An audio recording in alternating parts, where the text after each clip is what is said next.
don't know, my name's Kevin, and who here has ever ridden a longboard or a skateboard or know someone who has? Awesome. So what I'm going to talk about today is longboarding specifically, and specifically the cruising aspect of it. There are other aspects that I'm not going to get into because it would take way too long. And so I'm going to focus on a brief history of longboarding, 3 unspoken rules about longboarding, the equipment and tools you're going to need. I'm going to give a quick demonstration of the basic stopping and standing on a longboard, and also the cardinal warnings of to anyone who wants to start longboarding or even skateboarding. So, start with the overview. So, what is longboarding?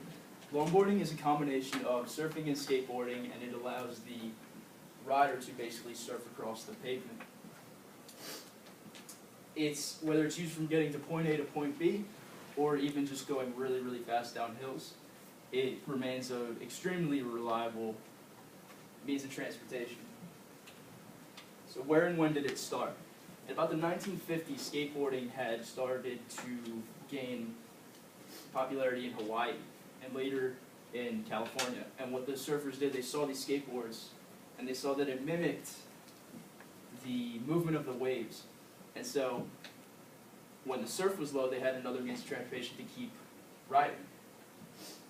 And with the evolution of the skateboard and through the years, the modern longboard was created. So what does it become today? Longboarding, along with skateboarding, has become a pretty serious sport. There are downhill free rides, freestyles, which are all these technical maneuvering tricks. It's really cool. And it's become pretty serious in the world today. So the important rules that you need to know. The first is know your comfort level. Now these are unspoken rules. These are things you'll hear people say but not written down. What I mean by that, know your comfort level, is you need to get a comfortable board. You need to get familiar with it before you try anything crazy. What you want to do is have it be an extension of your own body. Be so comfortable on it that you can just ride it without even thinking. The second important rule is ride within your own limits. I've met a lot of people who start on the biggest hill, who wipe out, shatter their wrists, break their skulls. I've known someone who actually cracked his skull. He didn't die, but it was still pretty bad. I went with him to the hospital. Don't show off for your friends. You're going to fail, unless you're really experienced. The last and most important one is wear a helmet, especially for beginners. Everyone should wear a helmet. Beginners especially, because there is no doubt in my mind that you will fall. I've fallen, I've broken my wrist. You fall face forward, it's always going to be a shock to you. So next, we have your basic riding equipment.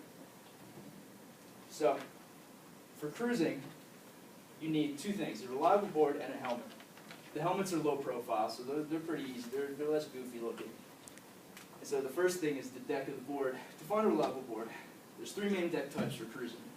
First is drop through, which is what I have here. You see the actual truck itself drops through the board, gives it about a 2-inch lower to the ground, so it gives it a better center of gravity, a lot better stability on the board. Oops. And next is the traditional board, which is a more skateboard style, has a kicktail. It's more for maneuvering in crowds. You see it a lot in cities, highly populated areas, because it's very easy to maneuver around people. You can do more technical tricks on it, much like a skateboard. So you see a lot of skateboarders taking favor over that. The last is the commuter board, which is a top-mounted board, which, aside from this, is actually mounted on top of the trucks itself. It doesn't drop through like, excuse me, doesn't drop through like that, and so it gives you a better weight on the truck, so it gives you better turning radius. Very good for cruising. So the second important equipment is the trucks. Now there are 2 sizes of trucks for longboards. There's 150 and 180 millimeters. I have a 180 millimeter truck on mine. It gives it a much better turning radius for cruising, as you know, I go semi-high speeds on this, and so bigger board, the bigger the truck. The 150 millimeter is found more on skateboards themselves, and then the traditional style. which is more for tricks, not as much for comfortable rides. There are two types of trucks. Again, mine has the reverse kingpin truck, again, better turning radius, and it's a wider base, and so it gives it much more stability for me. It gives me a much more comfortable ride, almost as if I'm not riding on anything. I hardly feel the ground underneath my feet. And then the second, ironically named, is the standard. You don't really see them on longboards, you more see them on skateboards and traditional styles, smaller boards. The last important thing to finding a reliable board is the wheels themselves. Now, there's one basic rule for wheels, and that is the bigger the deck is the bigger the wheels. For a comfortable ride, skateboards tend to have the smaller wheels, which is normal. They don't really use them for riding long distances. And then you have the longboard wheels, the bigger wheels, which is what I have 72 millimeter, which is common among bigger decks. The shorter decks have about 60 to 67 millimeters. The medium decks have about 68 to 72. Mine and its bigger decks have 70 to 75 millimeters are common. So the basic tools. The first tool that you're going to need is a skate tool, which is what I have here. See, it has different attachments, different sockets for different parts of the board. It has a 1/2-inch socket for the wheels, a 9/16 for the trucks themselves to tighten and loosen them.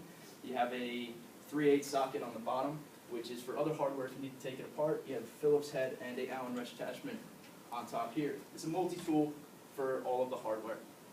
The second is the speed cream itself. The lubricant.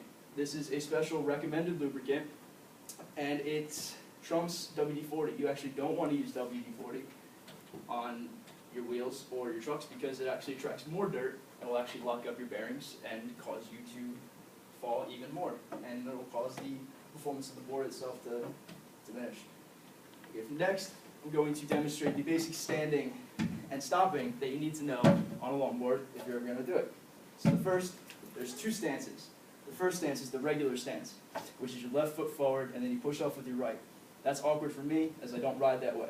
I ride what you call a goofy stance, which is the opposite. Right foot forward, left foot pushing off. You push off, and when you step on the board itself, you want to keep your feet parallel, about shoulder width apart. You don't want to be more than or closer together as your balance will diminish. The next is the braking itself. So there's two basic types of braking. The first is air braking for high speeds. And what you would want to do here is you put your arms out and catch as much wind resistance as you can. It'll slow you down to a point where you're comfortable. It won't stop you completely. And the most important braking for any beginner is the foot braking. So when you're riding going a little too fast, let's see. Okay.